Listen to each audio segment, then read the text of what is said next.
जब मैं मीडिया छोड़ा था 2007 में कि अब अपन अपना मीडिया टाइकून बन जाएंगे टाइप से, तो मैंने सेक्टर 14 में एक इंस्टीट्यूट खोला, मल्टी लेयर फिल्म्स। दूसरा मेरठ, तीसरा देहरादून और चौथा इलाहाबाद था। पर आगे बढ़ जाना है। फिर मैंने कहा इमोशन और इमोशनल में फ़र्क होता है। सर फीस नहीं दे पाएंगे, मात्र 40,000 रुपये फीस थी बॉस। 3 महीने का कोर्स और जॉब की गारंटी, क्योंकि अपन लोग तब मीडिया इतना बड़ा नहीं था, मतलब अपॉर्चुनिटी बहुत थे, वैकेंसीज होती थी, तो इतना था कि झूठ भी नहीं करो नौकरी लगवाऊंगा। अब फीसें नहीं दे रहा सब कि सर माँ बीमार है, मैं गरीब गांव से हूँ, कोई मुरादाबाद से आया, कोई कहीं से पढ़ने आया, सर यहाँ तो घरे का नहीं दे पा रहे हैं। ठीक है पढ़ो। 3 महीना गफा गप पूरा भी हो गया, नौकरी भी लग गया, वो चला भी गया। हालत ये हुई मेरे पास रेंट देने के पैसे नहीं होते थे, और मेरी मकान मालकिन इतनी अच्छी सेक्टर 14 वाली कि बस चले तो गला पकड़ ले हमारा। तो अक्सर वो देखती थी कहाँ है, 2 महीने से नहीं दिया है, तो मैं एक दो स्टूडेंट को भेजता था, कवर करो हमको, निकालो यहाँ से वरना पकड़ लेगी। तो वैसे भागते थे। तो यहाँ की हालत बुरी थी, मेरठ का भी वही हाल था। मेरठ चूँकि बहुत बड़ा हब है पढ़ाई लिखाई का, बहुत कॉलेज है, इंस्टीट्यूट है। तो मुझे बाद में पता चला कि जितने लोग पूछने आते थे वो मेरे राइवल्स थे, मेरी स्ट्रैटेजी जानने आते थे कि कैसे करेंगे, क्या करेंगे। तो वो अपना उस हिसाब से स्ट्रक्चर चेंज कर रहे थे फीस का या जिस भी तरीके का। मैंने बहुत बड़ा वहाँ पे ओपनिंग किया था। हनुमान चौक वहाँ का सबसे प्राइम इलाका है, महंगा, वहाँ पे मैंने लिया था। बिलाल भाई एक होते थे जो कि कतली थे, तो वहाँ पे मैंने ले लिया। गुल करके एक लड़का रखा था कि तुम अपना देखो, तो पंखे लगने हैं, एसी लगने हैं, सब लगना। मैंने कहा हाँ कर दो, जितना पीएफ वगैरह का पैसा था, गहने जेवर तक मेरे गए हैं। तो वो गया पंखा लेने, होता है कि सर 12 पंखे लिए हैं और ये कुछ 18 या 20,000 मांग रहे हैं। कि एक बार बिलाल भाई से बात करो, लोकल है। उसको फ़ोन दिया, उसने कहा 12,000। तो उसने कहा सर इतना डिस्काउंट कर दिया। हमको ले लो ले लिया। जहाँ जहाँ डिस्काउंट हो रहा है बिलाल के नाम पे, हमको यार ये बड़ा सही हमारा फ़ायदा हो रहा है बिलाल के साथ। बिलाल बहुत शरीफ इंसान। तो मेरी ज़हन होती थी एसी ख़राब हो गया, तो मैंने वहाँ पे वो लगवा लिया, कंप्रेसर जो होता है उसका।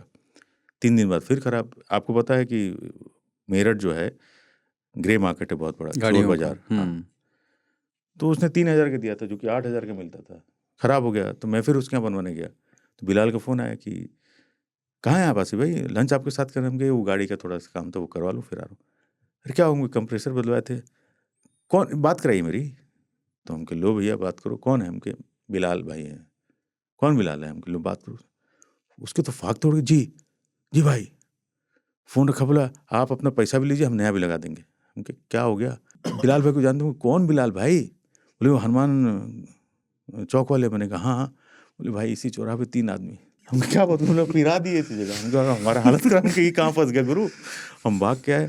अब मेरी हालत ना हो पूछने की कि हम कहाँ फंसे हैं, हमको पुलिस पकड़ेगी, ये मारेगा, क्या होगा। हम बिलाल भाई एक छोटी सी बात पूछनी। स्टार्टअप तो होता रहेगा, पहले ये क्लियर करें। बिलाल भाई एक छोटी सी बात पूछनी। हाँ पूछा आसिफ भाई। तो हम के कुछ नहीं, कुछ था पूछना था। और लोगों ने बताया कि इन्होंने 40-42। अरे नहीं, अल्लाह की कसम। तो हम के हमारा और हालत खराब। तो बिलाल भड़क गया एकदम सुन के, इमोशनल, आंख में आंसू। सब झूठे भाई, 37 बाकी इल्ज़ाम लगा है। खैर अब तो मेरे दिमाग से तो निकल चुका था। गुल बहुत अच्छा लड़का था, क्योंकि मैं इधर भी देख रहा था, मैं देहरादून की प्लानिंग, अभी पूरा जोश बचा हुआ था। तो एक दिन मैं गुल को फ़ोन लगा रहा हूँ, फ़ोन ही नहीं उठा रहा है। हम कि कहाँ चला गया ये?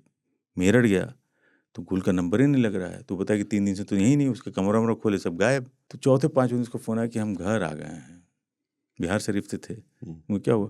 हमको नहीं लग रहा इंस्टीट्यूट चलेगा आपका। हमको मतलब अरे ऐसे थोड़े चलेगा, वो कतली के आप खोल दिए हैं और ऊपर से कोई आ भी नहीं रहा है। हमको लेकिन तुम क्यों चलेगा, बताना चाहिए। अब क्या बता दे, घर में परेशानी थी। हमके ठीक है।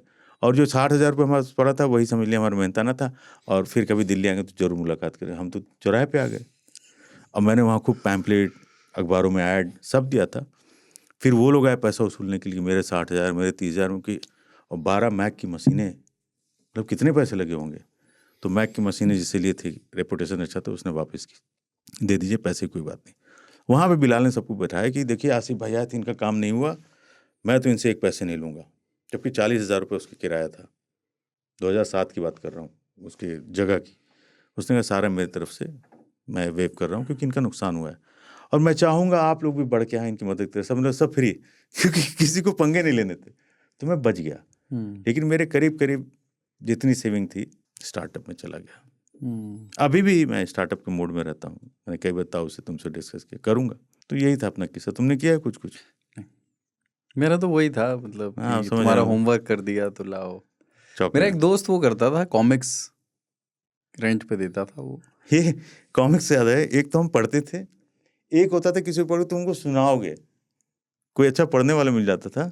अब वो आया, जैसे ही नागराज सामने आया तो फलाना आ गया, तो उसको इस बात का पैसा मिलता था, पकौड़ी समोसा, कि तुम सुनाओगे। अब अपन बैठ के सुन रहे 3 लड़के, क्योंकि एक आदमी पढ़ेगा तो एक ही पढ़ सकता है, 3 आदमी हैं तो एक आदमी पढ़ेगा, 3 आदमी मजा लेगा। तो अपन वो भी किए हुए हैं। ये बिलाल उर्फ डॉन कहते थे क्या उनको? वही है ना। खबर मिली एक कि 7 जून 2024 की, कि बिलाल उर्फ डॉन को मुठभेड़ में लगी गोली। मेरठ के थे। हाँ, फिर है कि मेरठ में मुठभेड़ में घायल बदमाश बिलाल की मौत। हम इनसे कोई मेरा रिश्ता नहीं रहा, उसी समय का था, उस वक्त खबर मिले नहीं हैं हम। लेकिन इन्होंने बताया था, पहला काम जो इन्होंने किया था अपनों में ही किया था, चाचा निकाले थे इन्होंने।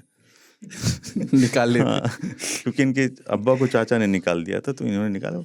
बढ़िया आदमी था वो। बल्कि एक बार जब इनॉग्रेशन था, मैं पहुंचा, मैंने कहा यार ये सफाई नहीं है फर्श पे एकदम। तो बिलाल ने अपने मैनेजर को बुलाया कि पोछे की बाल्टी और कपड़ा लाओ। तो उसने नहीं सर हम लोग कर रहे हैं, क्योंकि उसके स्टाफ को पता है। उसने लिया। बिलाल कोट पैंट पहन के घूमते थे, क्योंकि अब शरीफ आदमी हो गए थे। बाद में पता चला बिल्डिंग ढा दी गई, क्योंकि आर्मी वाली ज़मीन पे बनाई थी बिल्डिंग। ठीक है, पोछा लिया और रगड़ना शुरू। तो बिलाल भाई सर छोड़ दीजिए, हम कह रहे छोड़ दो बिलाल भाई। तब मुझे नहीं पता था ऐसे। तब उसने डायलॉग मारा कि अगर कल ये गंदा मिला खून से पोछा लगाऊंगा, इसका डायलॉग होगा। हमको नहीं पता था ये सच में लगा सकता था। तो जो हम कटे, उससे पूछे उसने कहा आसिफ भाई दोस्ती रहनी चाहिए। हम कहा हाँ बिलाल भाई रहेगी। उसके बाद फ़ोन ऑन ब्लॉक, कुछ नहीं।